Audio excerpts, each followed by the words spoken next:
Chapter 12, or Sinus Saim. See, Nucolo chanted, I'm already back. Poe's face was put at instant ease. Oh, she stated softly. Yeah, whew. The Emin wiped their brow in exhaustion. Paul looked confused. What I was just facing was pretty intense, said Nu through an awkward smile. What was it? Asked Paul. Well, if you can believe it, since I've been gone, I went to an island with cobras and a big cobra queen, and she bit me, and I fought 2 lions, and now Paul's interest was suddenly piqued.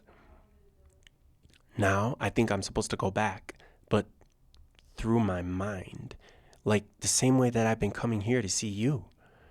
A sullen look overcame Potkao's energetic face. Do you know when you'll be leaving this time around?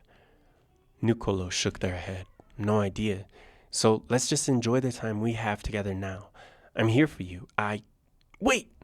Realization struck her like lightning. I thought there was something familiar about you. What is it? Asked the OceanHeart. My gran used to tell us stories of the OceanHeart, the water eminent, the one who'd visit the Isle of Snakes and Birds to be one with the ocean's backbone. I remember the one where the queen's fangs pierced through their heart the most. It's etched in my memory because every time she'd act it out for us, it made us all giggle.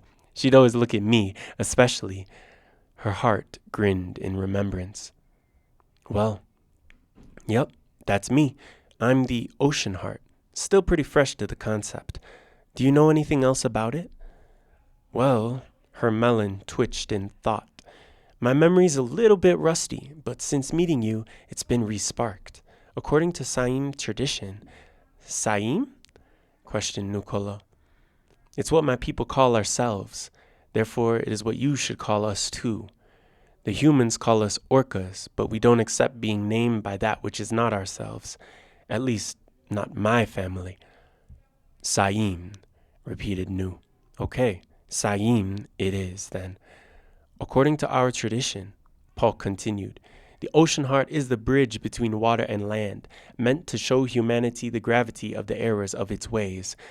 Nucolo sighed heavily. What's wrong? Asked Paul. It just seems like a lot of pressure. I'm not worried or anything, at least I don't think so. Maybe it's just the water in this tank that's got me doubting. I'm not usually like this. Silence flew back and forth between them. Potkau sighed just as heavy. Makes sense. It has me doubting too. She was reminded of Nu's reason for being there and of her impending death. Doom filled her point of view, and the body that was once energized by the memories of her grand's animated stories fell droop once more into the oozing abysses that were the shadows of the tank, too many sizes too small to count. Nucolo felt her change in energy immediately, their own eyes suddenly snapping into directive. Something in them wanted to lift her back up and show her there was more to life. Anyways. So what other stories did your gran tell you? I remember last time I was here you said she told you about the light of remembering that comes when you die. Would you be willing to tell me more about that one? She sighed again. The grief for the way she once felt so found with her family, and for learning the ways of the pod, infecting her entire body with even more drooping. Yes, she breathed, I can tell you. Nucolo settled into the bottom of the tank in the lotus posture and gazed up at her quizzically. The light of remembering came before all that we see in the world, save for the water in which we live, she said, as if animated by the spirit of her gran, ancestral veneration moving through her. The only being, if you can call it that, who was here before the light of remembering was the water itself, and the water is here to hold the light of remembering for us to become. Her pectoral fins gestured in beautiful circles of expression. All that we are, fish, Dolphins, humans, whales, birds, dogs, cats, all of us. And yet, it is only when the light of remembering forgets. By now, the movements of her fins formed an energy ball in the water, laden with whirlpools both inside and out. That we are formed, that we manifest, that we dare to remember. She tossed the ball to her tail, her fluke intercepting the current gracefully and leading it up her back and off her pectoral fin to disperse at Nu's face. We are formed in the act of forgetting, in order so that we may come together to remember. And the light of remembering never stops remembering, so that we may never truly forget. There was a joy that permeated her central, energetic face when she told this story, a purity that one may only witness either in very old folks or the very young. Nicolo loved to see it. The irresistibly effervescent contagion brought a simper to the eminence's face, dimples and all.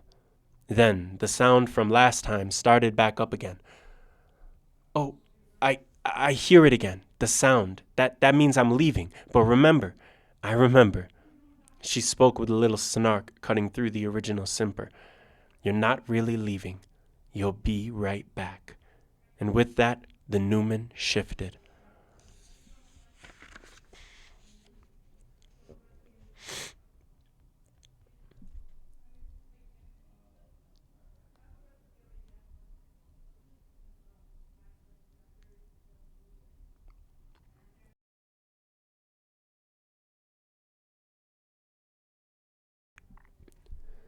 Chapter 13. Retaliate. The hissings came in droves, recognizing Nicolo's scent almost immediately thanks to the venom deep in the Emin's veins. Pain rushed like waves that had risen and built themselves in strength from the impact of a meteor, lethal and irrepressible. It was a pain triggered by the snake's mob-like focus, which scrutinized every wrinkle inside the OceanHeart's brain. Nu's skull bones vibrated as if they were one with every solar flare. Then the serpent spoke sagaciously. Hello, Newman. It was all too familiar. Memories of that faded initiation filled Nu's heart, and with this invasion, the four chambers pumped harder, louder, faster, sloppier. Like the four elements, they fed one another with intention, split open by fear and scarred by dread. There is nothing to fear, Emin. You recall our connection from before. Surely you remember who we are now. Nicolo's brow tensed in uncomfortable hesitation. Of course I remember you, snakelings. You are the backbone of the realm I wish to free, the foundation of all I long to be. How could I ever forget? Agony seared a vicariously uninvited rhythm, starting at Nu's upper body, then descending toward the ground until entrenching itself deep within their pelvic floor. It was the most unrivaled emotion the Emin had ever felt, and as it pulsated its huge aura throughout thighs, knees, calves, ankles, and feet, it left no part of their body the same. When finally finished with its destructive restoration, it departed through the tips of their toes, almost mockingly in its casualness. Good. Then you'll understand, Eminent, why we must test you. The ground cracked, rising rapidly, layer after layer of earth floating and dancing at the whim of the cobra's command. Wherever this landscape may have been, it was unclear. It was clear that it was founded upon the psyche of their queen. They exercised full control over the terrain, while Nu struggled to even keep on solid ground. But the advantage was rebalanced when lion claws were unsheathed, sinking into the floating chunks of earth, and allowing the Emin to leap with agility from heap to heap.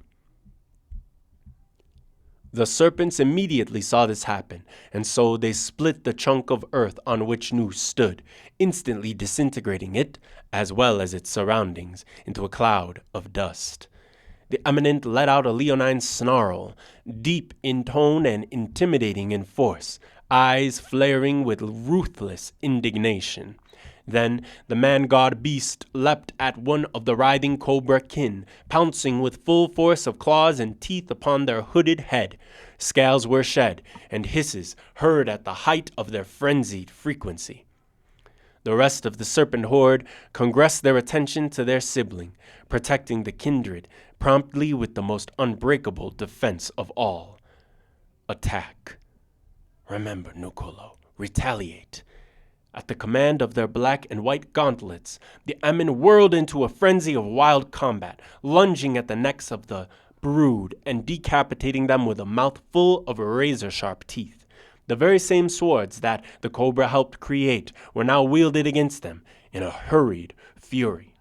But the siblinghood's efficiency multiplied when all three of them worked together as a team. With each of them aiming for different aspects of the serpent, the Amen's prowess was overtaken. Within the natural progression of the flow of ideas, the raw concept of pulling the OceanHeart apart into 5 pieces corresponding to their 5 major appendages happened to cross the atmosphere of the battlefield. Luckily, Nucolo's mind was the first to act upon this observation. Fast as lightning, their body became water and ran its volume down the gullets of the 5 thrashing jaws. Then the water rekindled an emotion that had been buried deep throughout the Eminent's incarnational trajectory for a very long time. It was hate.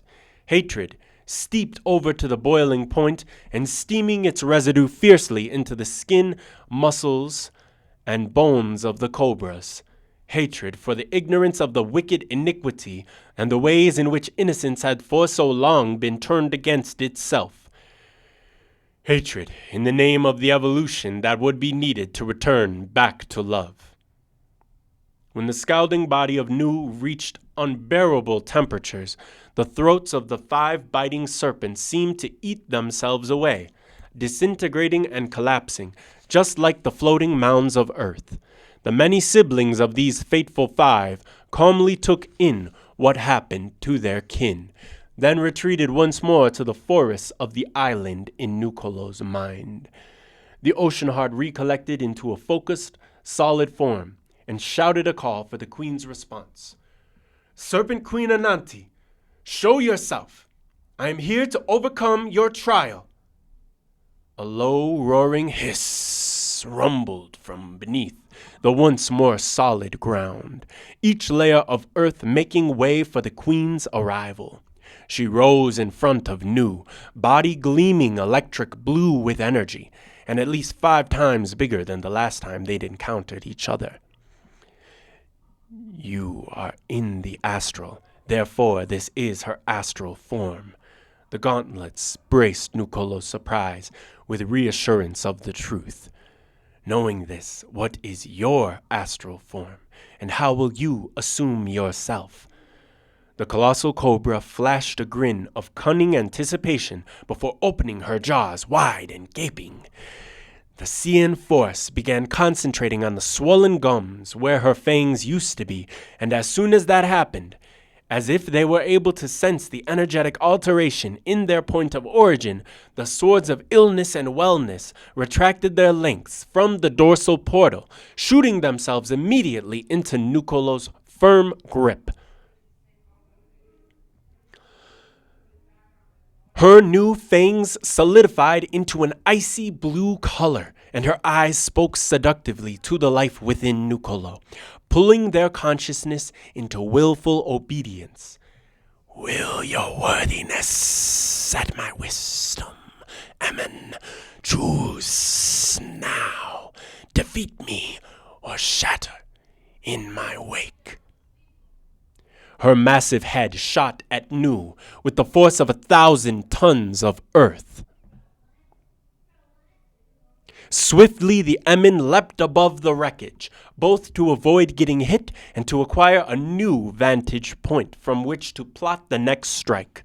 The Emin knew that this was a fight meant to be fang for fang, and the swords cooked in anticipatory fervor at the thought of colliding with their replacements.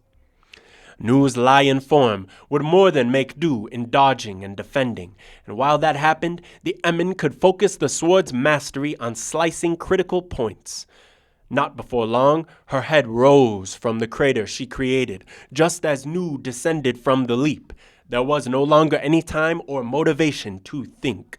The OceanHeart could only act, and so they did, gathering energetic vitality with a highly intentional sword dance. When the moment was right and the two crossed paths, the Eminence struck both swords deeply and directly into her forehead. The new lion let out a roar of confidence, claiming at least one small victory at this moment, before Ananti spoke her retortion. "So you've rekindled your intuition. Knowing my weak spots is one thing, but knowing my weakest spot is another altogether. I can see you've done your homework. Of course, you should know it won't be that easy to kill me." After those words left her mouth, it remained agape, brightening and sizzling with solar saturation, her teeth dripping with venomous fervor and jaw reared and ready to chomp through Nu's body. The Eminence's focus, disturbed by the blinding boldness, led them to swing themselves up from the handles, which still protruded from her forehead, blades solidly set in her skull. With nimble agility, the new lion embraced a single moment of grateful stillness while perched on the queen's brow. As the moment passed, and after it passed, the Emin used the path of least resistance to let both blades slide out of their target effortlessly, taking advantage of the moment and the momentum generated from the involuntary, pained jerking of her head. In a split second, the Emin found their form falling like a comet from the sky. Vulnerability triggered a sense of defense, so Nu held the swords to their respective replacements at the exact moment her jaws closed in, redemptive radiance pouring forth from their raucous clamor. The clang of their contact rippled throughout each root, branch, and seed upon this island within the mind of Nu. The two opponents were blown back in reaction to the impact, their attention still squarely set upon one another. They shared a warrior's moment of brief combative respect between each of their eyes. Then her tooth broke away from its root, right at the place the sword had struck it. The Emin gave a half smirk. She laughed in smug repose, coiling her lengths below in a way that would lend her both support and height. Licks of rainbow flames salivated across her body, seducing Nucolo to her allure like a moth to a flame. Then, without any warning, the swords ignited, fulfilled in the fact that they'd seen the fracture of her tooth as the fractal of the truth, that they were indeed more capable of succeeding longevity than their less dense replacements. The same omnichromatic fire sprayed forth from their hilts, spiraling their lengths, in patient, undying love. Next, the sun-seeded swords led Nu's arms to cut her head off at its root, right above her heart. Her neck, writhing in denial of its separation from the rest of her body, finally exhausted itself and lay motionless on the ground. The rest of her frame, however, enlivened itself with more vigor than ever before, growing 4 more heads where the first was severed. But the Emin saw this as it happened and acted upon it, immediately pressing the points of the swords deep within the exposed vertebrae, deep in the center, dead in the center of the wound, while the flesh around it grew in uncontrolled chaos. The flames were quicker and stronger than her regenerative abilities, and they covered the entire affected area. As if to testify their existence to their only worthy opponent, they burned, reabsorbing her body's sunspots while consuming her vitality through the spinal cord, as if it were nothing but a straw through which the vessel was sucked clean of its content.